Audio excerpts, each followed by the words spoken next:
এই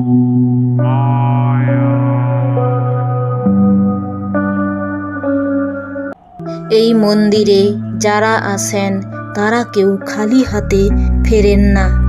কেউ আসে ভাঙা মন নিয়ে, কেউ আসে শেষ আশা নিয়ে। জীবনে যখন সব দরজা বন্ধ হয়ে যায়, তখন একটা দরজা খোলা থাকে, বিশ্বাস। বিশ্বাসই তোমার আসল শক্তি।